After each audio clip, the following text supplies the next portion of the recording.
Ce que l'on doit comprendre de la mort, c'est ceci, c'est que la mort, c'est un arrêt obligatoire pour une personne. L'âme vient sur la terre, elle fait sa vie, et lorsque la mort arrive, l'âme doit quitter, elle doit retourner se reposer sur le plan de la mort.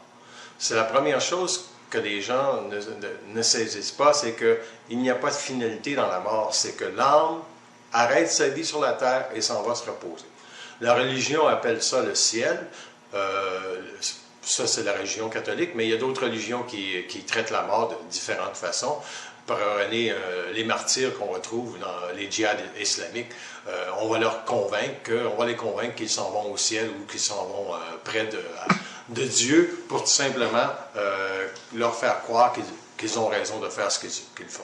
Donc ici, en Amérique du Nord, la religion catholique a influencé énormément le discours de la mort, dans le sens qu'elle s'est appropriée, en gros, le fait que c'est elle qui ferait faire le passage de l'âme vers l'au-delà.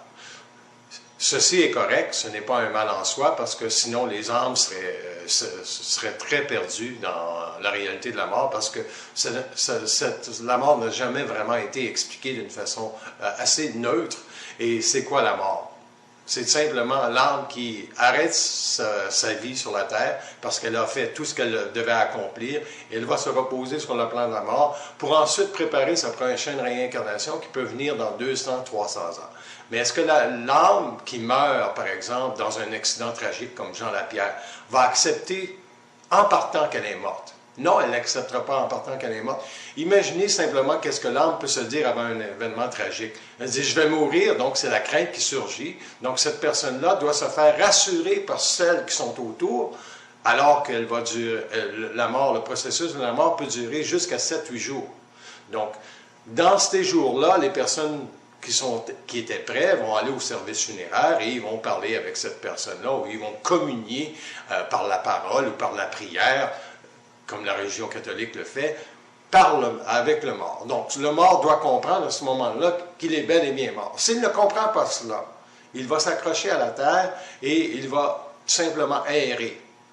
Mais généralement, l'âme est accompagnée de guides spirituels qui vont lui permettre d'aller se reposer. Mais si les gens ne veulent pas qu'elle meure, cette âme-là, qu'est-ce qui va arriver? Mais il y a des chances que cette âme-là reste accrochée à la terre et qu'elle ne sache jamais qu'elle est morte. Donc, ne sachant pas qu'elle est morte, elle va souffrir énormément.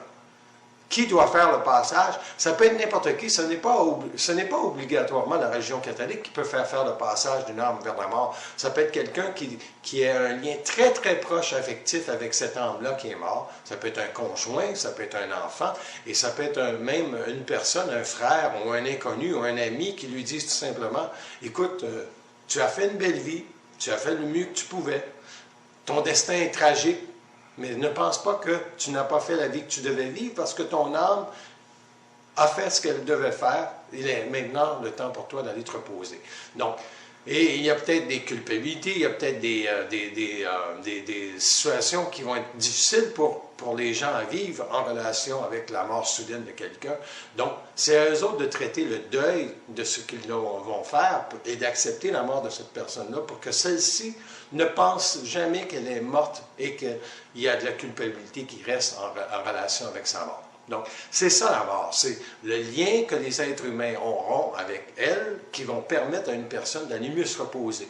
Si cela n'est pas fait, mais on obtient ce qu'on a aujourd'hui. Les gens ne comprennent jamais ce que c'est la mort. On a de fausses illusions par rapport à la mort. Oui, je peux mourir, je peux me suicider et je vais aller au ciel. Non, non, ça ne marche pas comme ça.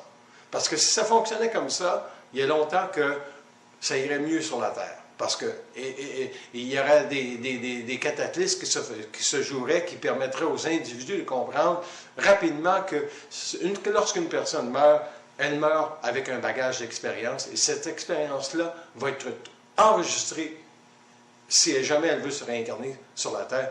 Donc, une personne qui se suicide ou encore une personne qui crée un carnage, va aller sur un plan de la mort complètement différent. Il y a différents plans sur le plan de la mort, il y en a 7. Donc, il y a différents niveaux de lumière. Il y en a qui vont aller dans des hauts plans parce qu'ils ont vécu des vécus agréables. Et il y en a qui vont devoir vivre dans des endroits beaucoup plus isolés où il y a moins de lumière afin qu'ils prennent énormément de temps à préparer leur prochaine réincarnation sur la Terre afin qu'ils ne reproduisent pas la haine et tout le dégât qu'ils ont créé. Donc, c'est ça la mort, c'est savoir que On vit une vie sur la terre et le mieux qu'on fait sur cette terre pour vivre sa vie, cela va permettre le passage de la mort beaucoup plus facilement parce qu'une fois qu'on est en conscience morte ou que l'âme s'en va vers le ciel ou vers le paradis, appelez ça comme vous voulez, mais c'est le monde de la mort en gros, l'âme se repose, elle prépare sa prochaine réincarnation et revient. Donc ça veut dire que s'il y a des liens karmiques qui n'ont pas été traités d'une façon intelligente, elle doit revenir dans une autre vie pour parfaire et dénouer ses liens. Voilà.